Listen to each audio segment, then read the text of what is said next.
Hi, this is Paul. Today is Good Friday, and I am recording this for Monday. I don't have much time. I have to get home, grab a bite to eat, change my clothes, get back to the church, open the door. Daniel was just in. He missed his appointment with his social worker, which is probably happens more often than he keeps his appointments. So he can't manage a phone, so I called his social worker with him, so he had to apologize and make a new appointment for Monday. We'll see if he makes that. And then Daniel wanted to talk to his father. His father is almost 95, lives in an assisted living place over in Utah.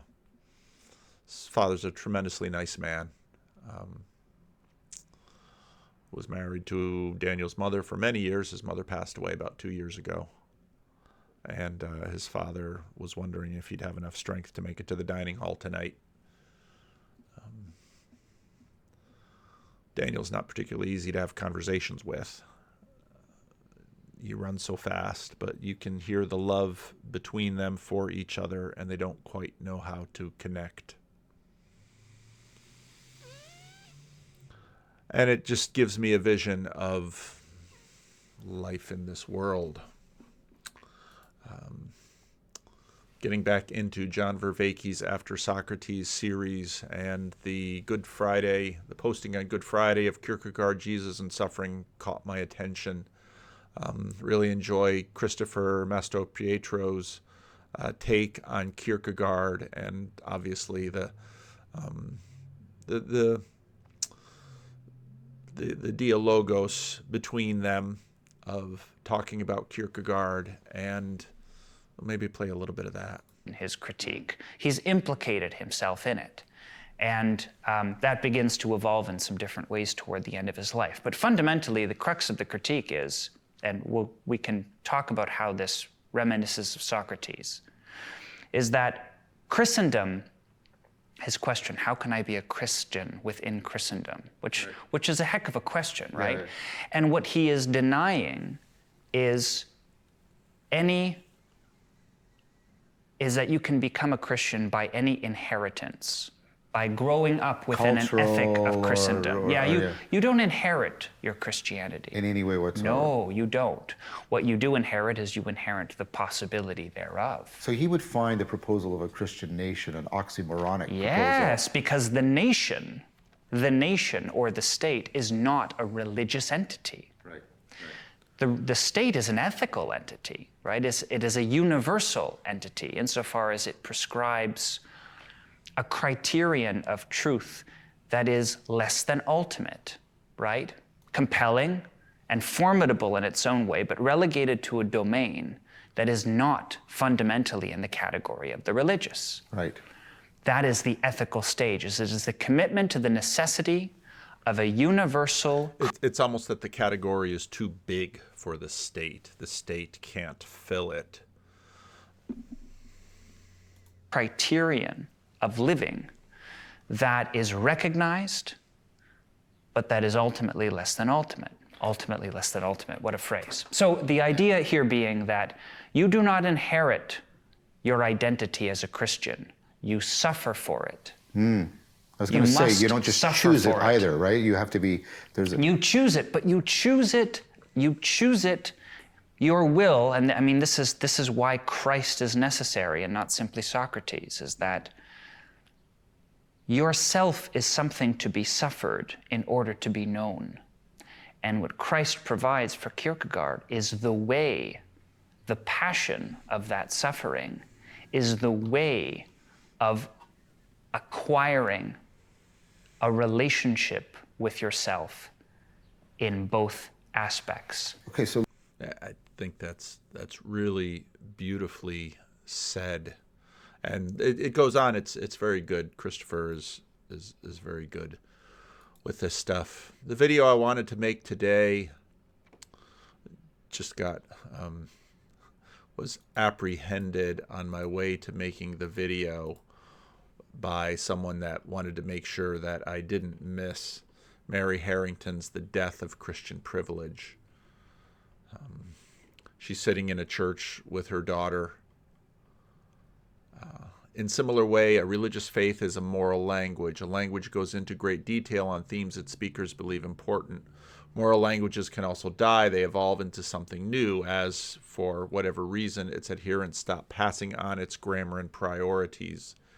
These gloomy thoughts percolate all last Sunday as I sat with my daughter on my lap, gazing around the 800-year-old nave of a little Norman church near our home. One of the amazing things about my visit to England was not only seeing the great cathedral at Salisbury, but there was a little church, an old little church, and there's a sense in those old churches that of something deep and timeless. You can get at some of that stuff in my conversation with the Dutch podcast. The stones cry out, as it were. And we listened to Palm Sunday reading of the Passion of Christ. The story is the heart of the Christian faith. It describes an incarnate God acclaimed in his own capital city as Messiah and betrayed in the moment of worldly triumph. It tells of that deity swarmed by a mocking crowd and abandoned by even the disciples who swore never to do so. It recounts his death on the cross as a criminal flanked by criminals, crying out at the last moment of agony about having been forsaken by God in whom he trusted. Today we view the cross through a 2,000-year-old prism of Christian meaning. In the pre-Christian tradition absorbed into that symbolism, though, it was often held to symbolize the four material elements of earth, air, fire, and water. And from this perspective, we might read the crucifixion as a part of the story of a God that doesn't just willingly take on flesh, but also the profound suffering that comes with embodied life, limitations, pain, and finally agonizing death in a certainty of having been forsaken by the divine. And in this sense, the 2 millennia trajectory of the Christian church also echoes the Passion narrative. A faith born among the poor, rising to immense worldly reach and power, even in that little church, one of thousands throughout England. Gravestones and memorials mark more than 800 years of the great and the good of those lives pepper this story. Then the same institution, crippled from within at the moment of peak political reach and now spiraling towards irrelevance. The Passion and the Holy Week in which it's celebrated is the central festival in the Christian liturgical calendar. Not so long ago, the whole community would have turned out to celebrate it. Last weekend, though, nearly all of the thin congregation was over 60. What will happen to that unbroken fabric of cultural continuity when the people stop showing up? Will my daughter, like Dolly Penthreath, see her native moral grammar and way of looking at the world fade and disappear? Tom Holland's question. But it makes sense that we should have arrived here, for the history of the Christian church is also the long history of its slow death on the cross of matter. We separate the history of Christianity from the scientific, and it goes on from there. What I intended to make a video today is about the Hulu caught this. The Pope does question and answer with young people. And this just provoked the conversation we had about the Pope on Twitter. And now here the Pope is on streaming TV. Larry Chapp, who participated in Grail Country's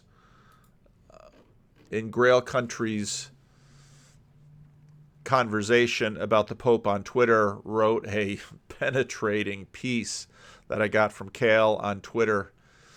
Many of the Pope Francis's reported remarks and answers on hot-button questions. The title of it is "A Pope at Disney and the Church in Diapers." Many of Pope Francis's reported remarks and answers to hot-button questions from 10 young adults made in the documentary The Pope Answers are shocking in their superficiality. In a documentary titled The Pope Answers, filmed in June 2022 and just released on Disney Plus and coming to Hulu, Pope Francis gives answers to hot-button questions from 10 young adults about sex, abortion, and gender. Many of his remarks and answers, as reported by Catholic News Service and Vatican News, are shocking in their superficiality. I cannot say it otherwise, nor can I sugarcoat this out of respect for the Petrine office. It's Peter's office. Indeed, it is precisely because of my devotion to the Petrine ministry and the church that I must speak in a manner that is more blunt than usual, even for me. And he goes on, and I'll put the link below. So, of course, I had to chase it down in the other links that he had. Pope shares about his salary. Might tweet about who has more money, Jordan Peterson or the Pope. The Pope himself breaks the ice using a football metaphor, saying, "Center ball, the game begins." Immediately, Victor, who describes himself as agnostic, asks if he receives a salary for his work, and the Pope answers, "No, they don't pay me.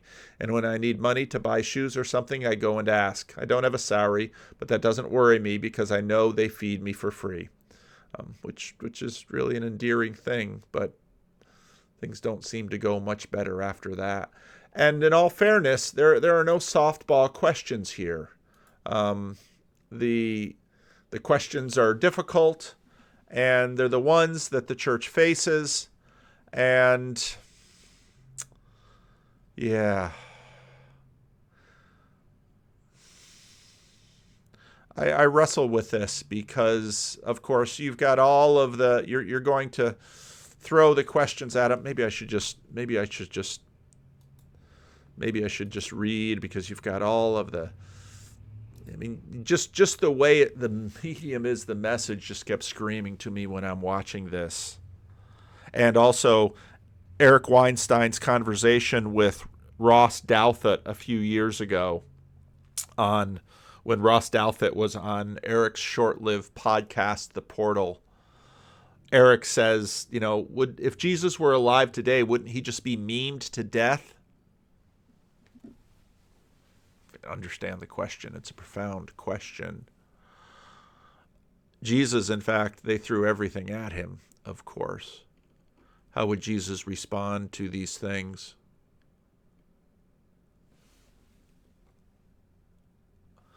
Which one should I read?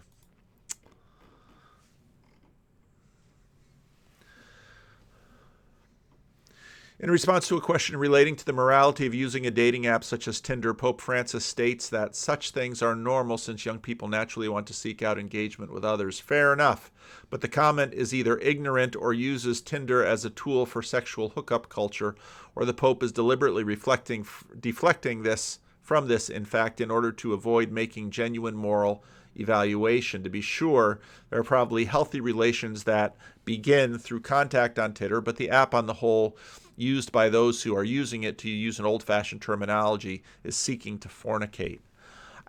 Larry Chapp's piece, I don't know how many thoughts I'll give on that. I was actually more disturbed by the piece put out by the Vatican. And now these are the papal handlers. To whatever degree he might be savvy or not with respect to social media or television, and of course the Roman Church has used television to great effect for a long time, I just simply wonder if something like this works for the occupant of the throne of Peter. Mehta, a girl born in the USA whose parents left India in search of a better life for their family, then speaks a testimony similar to that of Kadem, a young Senegalese Muslim with roots in Spain. Both speak about the racism they suffered as foreign countries moving about them. Can you really answer 10 questions in a half hour or an hour like this? And in what way? And of course,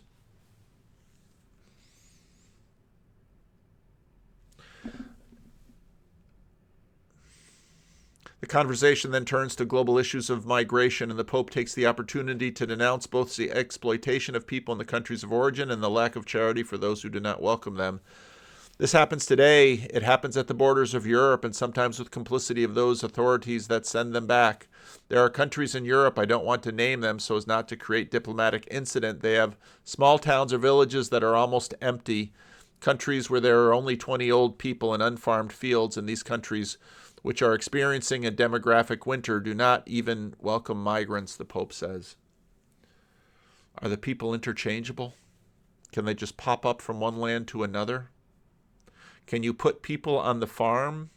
I mean, these are serious things. Dora, a young evangelical woman from Ecuador, burst into tears as she told the Pope she had been bullied and had developed a deep sense of loneliness, that she had contemplated suicide. The Pope consoled her, inviting her to cry freely, and then sees her more calmed down. He asks her what she does. Dora answers that she's a theatrical makeup artist, and the Pope brings a smile back to her face, saying, "I will call you so you can make me more beautiful."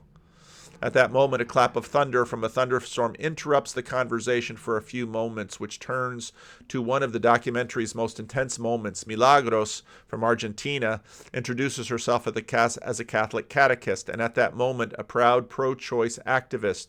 She placed in the Pope's hand a green scarf with the words "abortion, free, safe, and without cost" written on it. Francis accepts the gesture and allows the debate to take place between the women in the group, of whom only one, she says, is against induced abortion and in favor of the unconditional defense of life that is about to be born. The Pope then addresses the issue in both pastoral and biological terms. "I always say to priests that they are to approach a person in this situation with a burden on their conscience, because the effect on abortion leaves a woman is profound, that they please do not ask her too many questions, and then be merciful as Jesus is.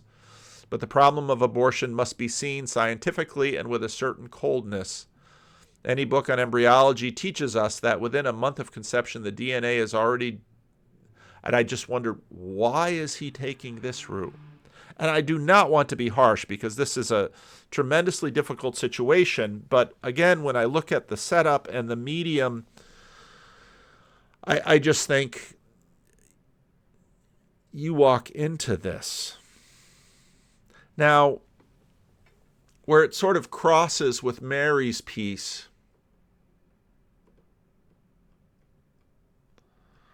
I don't know that the church triumphed when and where it did, and with respect to the way it did, by having all the answers. And where this crosses with Christopher and John on Kierkegaard is, of course, in many ways, Kierkegaard is addressing the height of Danish Lutheranism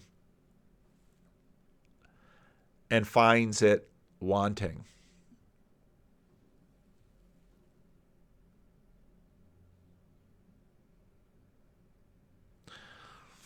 I don't have answers here. Should the Pope do this kind of thing?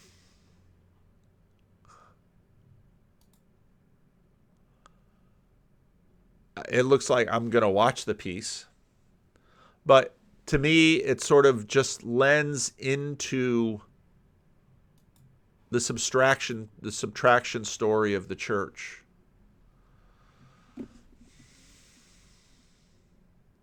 I don't know.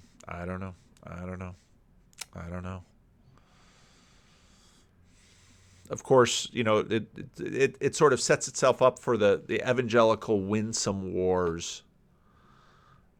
The Pope is, in some ways, what did Anna Nicole Smith say when she lost weight? "Don't you like me again?" or "Don't you love me now?"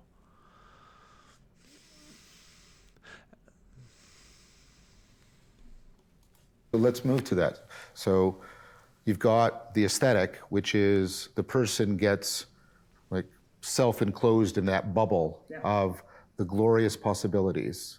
And then there's a sense in which the transcendent is being emphasized at the expense of the finite.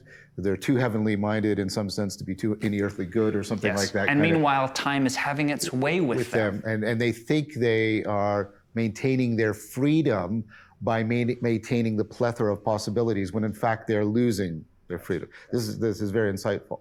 And then so something happens, and we talked about this last time. We'll come back about the details. Something breaks in from the outside, ironically comes into that world, but blows them out of it somehow. And they move to the ethical stage. Mm-hmm. And the ethical stage, as you've just typified it, is that the ethical stage is to shift off of possibility onto necessity, and to really emphasize, in that sense, our finitude before the universal, our subservience. In fact, we're dominated by the universal. Is that a good way of putting it? Yes. And so, what would be, what would be sort of, this is what would be, I gave you an example, what would be like a psychological profile example of somebody living this way? Is this somebody who, like I think of what's his name, Jarret in Les Miserables, who's about the law and the law and the law. And that was the whole point of the novel, right? Is that he doesn't see that he's lost his humanity because he is so enamored, like remember, like there's so deeply committed. The stars, he says, like the star, like at least in the musical, right? The stars, and he's so enamored of that and deeply committed that, of course, he loses touch with his capacity to recognize humanity. That's right, and it's an idolatry of sorts, and I think we're meant to understand it as such, right? Which is that his commitment to the law becomes an idolatrous commitment because he mistakes something that's less than ultimate for something ultimate, right? He develops an attitude to something universal that is a category mistake, right? That properly belongs to the religious. But the difficulty is that, so the great either or, the great canonical example of this in Kierkegaard's work is the question of marriage, right? That is, marriage is a kind of either or, that the sacrament of marriage is, in some sense, a kind of threshold from the aesthetic way of life, where But he has this tortured relationship with Regina, right? With Regina, yeah. So Regina, and he hurts. A number of years ago, I read a really good biography of Kierkegaard, and yes, it's strange man, tortured man, and the relationship with her just... Her too. Yes, not nearly as much as he does himself, though. No, fair enough. But he has this tortured relationship with Regina, right? With Regina, yeah. So Regina, and he hurts her too. Yes, not nearly as much as he does himself, though. No, fair enough. But so the Regina is a very interesting thing. Oh, so that's how you pronounce it. Okay, go ahead. I think so. Yeah, okay. I think so. I'm just doing the Canadian pronunciation. So Regina is he's clearly in love with her. Yes, and she with him, by all accounts. Yes. And one of the things that's, it's fitting that Kierkegaard's thought centers on paradox because his personality, by all accounts, was very paradoxical. Yeah. He was, and I'm going to come back to Regina, but I want to talk about him for a second. I've been wanting to do that. He was a very difficult person to love, but he had qualities that punctuated his melancholy and that punctuated, he had in some ways a very disagreeable personality by all accounts, prone to melancholy, very intransigent, polemical, very difficult to please. And he would maintain that nobody really understood his work. So there was an element, I think many people would probably call him arrogant and pretentious. I think the arrogance is completely, it's fun, it's tricky, right? He is many things at once. He is melancholic and disagreeable and prone to fits of deep ennui.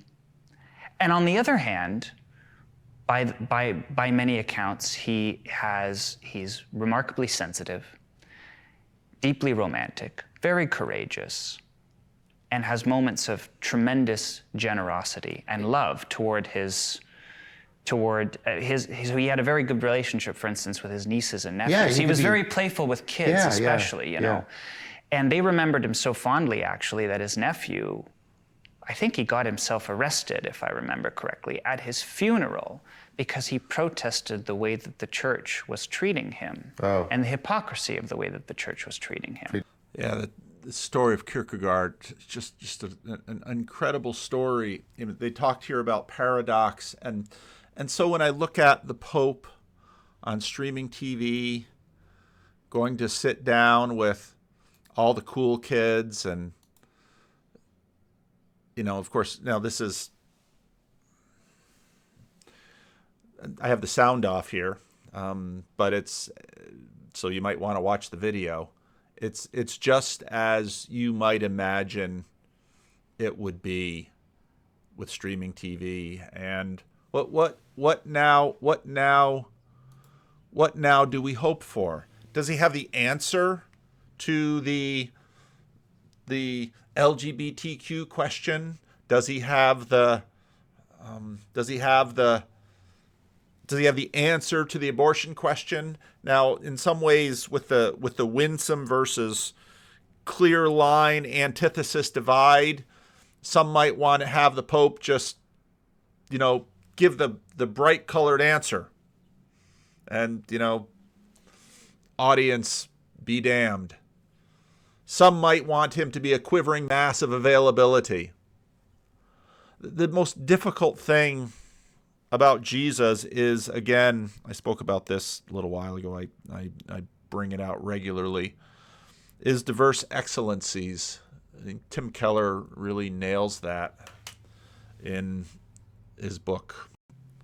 It's from Tim Keller's book, Making Sense of God, An Invitation to the Skeptical. Particularly impressive to the reader over the centuries has been what one reader has called the admirable conjunction of diverse excellencies in Jesus Christ. That is, in him we see qualities and virtues we would ordinarily consider incompatible in the same person. We would never think they could be combined, but because they are strikingly beautiful. Jesus combines high majesty with greatest humility. He joins the strongest commitment to justice with astonishing mercy and grace. He reveals a transcendent self-sufficiency and yet entire trust in and reliance upon his heavenly Father. And of course, that all comes to a point in the crucifixion. We are surprised to see tenderness without any weakness, boldness without harshness, humility without any uncertainty. Indeed, accompanied by a towering confidence, readers can discover for themselves his unbending conviction but complete approachability, his insistence on truth but always bathed in love, his power without insensitivity, integrity without rigidity, passion without prejudice. Can such a thing be captured in an hour-long program? With Kierkegaard and the odd man that he was,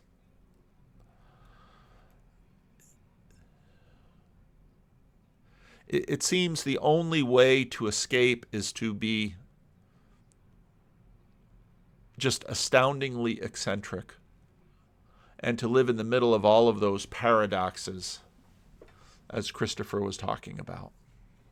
If those are the paradoxes that Mary Harrington feels with her daughter on her lap looking at the 800-year-old nave. Those are the paradoxes that I think Larry Clapp wants when he sees the head of his church talk to young people. I think, is that what this Italian article wanted to bring out? Or, yeah, I was more shocked by the Vatican piece than Larry's piece, quite frankly. But it is, you know, I want to be really careful with this because I myself am, you know, on YouTube in some ways, in a very small degree, a representative of Christ to others. We all are, all who are Christians, the priesthood of all believers. I know you don't like it, Jacob, but Protestant I am. Today on the live stream, Claire Caw turned on her camera and came on, and I was really glad she did. And so we had a couple of, I don't know how to categorize them. I guess John Vance is now a full-fledged Muslim, and Claire has her secular Quranism. And a little controversial that I did that. Some didn't want me to do it at all, and some thought I was, because they were going to say things about Christianity that you would expect them to say, and they were going to do it on Good Friday.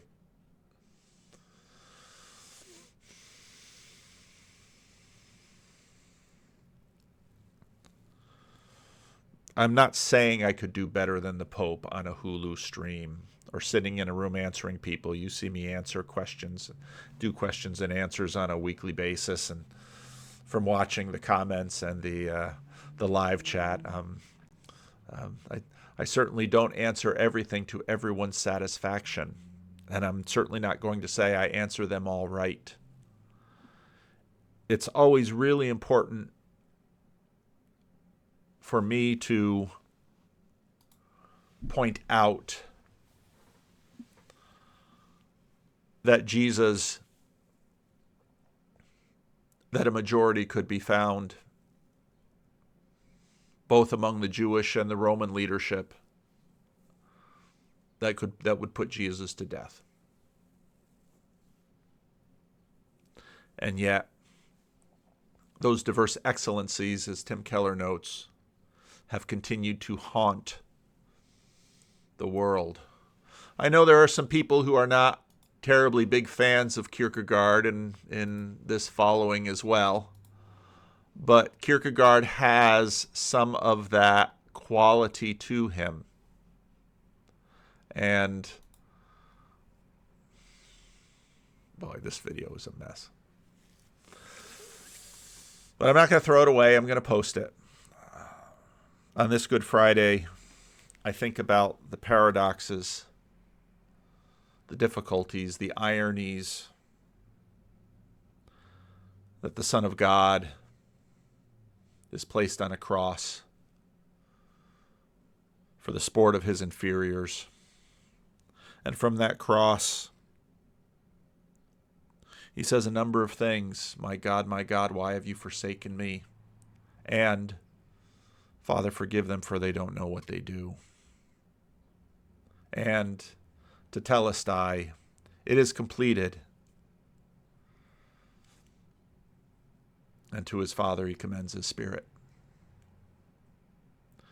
And the Christian faith is this way.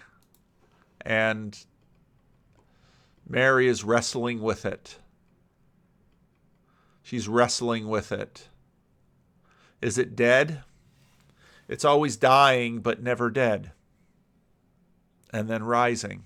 And we've seen this pattern again and again in history, and I think we will see it again. It is not a straightforward religion by which we seem to conquer in this world. I don't believe this world can finally be our spiritual home. Not in the age of decay. Started talking about Daniel and his conversation with his father. Daniel is manic and depressed at the same time, and alcohol isn't working anymore. So his father would ask, how are you feeling, Dan? Alcohol isn't working anymore.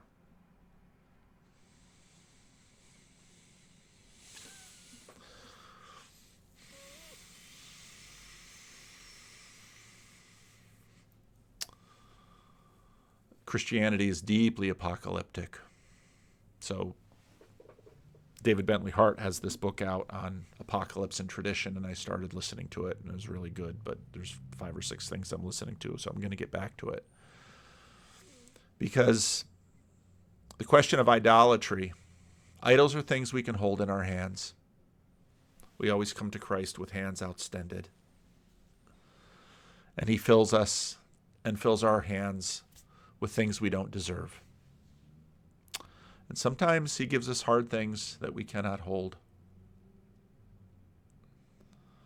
And I thought, as Christopher said very well, to be a Christian is to learn how to suffer. Enough for now.